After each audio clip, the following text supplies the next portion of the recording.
The Christian Century magazine has always been specifically Christian, but non-sectarian, not narrow, but open and affirming of what all Christians hold in common.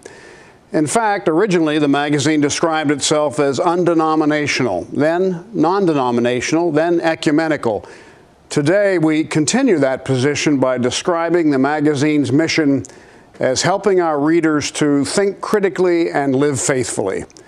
And that means staying abreast of and commenting on major religious movements and trends and changes in our time. One of those changes is globalization. We are living on a smaller planet, and people of different nationalities, races, and religions are now our neighbors. Encountering people of other faiths, relating to people from different religious communities, is a major issue for all of us today. Two fascinating articles will appear in the Christian Century in the months ahead, reflecting the new reality in which we all live. The first is an essay on Jewish-Christian relations entitled Nearest Kin, written by R. Kendall Solon, professor of theology at Wesley Theological Seminary in Washington, D.C.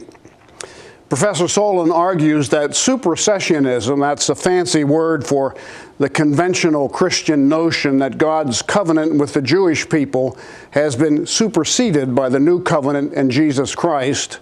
Solon argues that supersessionism is not only wrong and responsible for anti-Semitism and the tragic way Christians have treated Jews down across the centuries, but that it is also a serious distortion of Christianity.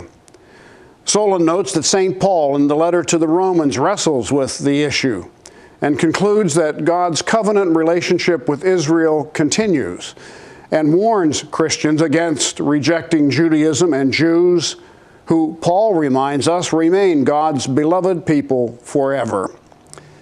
In the same vein, albeit more practical, William Willimon reviews a book on interfaith marriage, Till Faith Do Us Part, How Interfaith Marriage is Transforming America, by Naomi Schaefer Riley.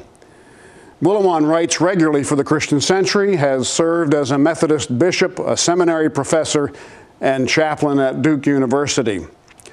Riley's book points out that while religious people used to believe that one ought to marry someone from within one's own religious community, that is no longer the case.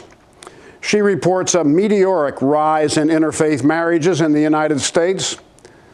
Willimon remembers and reflects on his own experience at Duke counseling couples who came to him to discuss their religious differences as they planned their wedding. Every parish, pastor, priest, rabbi, and imam regularly confronts that situation. Riley reports, and Willimon agrees, that sustaining an authentic interfaith marriage is difficult, but not impossible. In these two articles and many more like them, the Christian Century will continue to report and comment on the important and challenging issues confronting people of faith, all faiths, in the days ahead.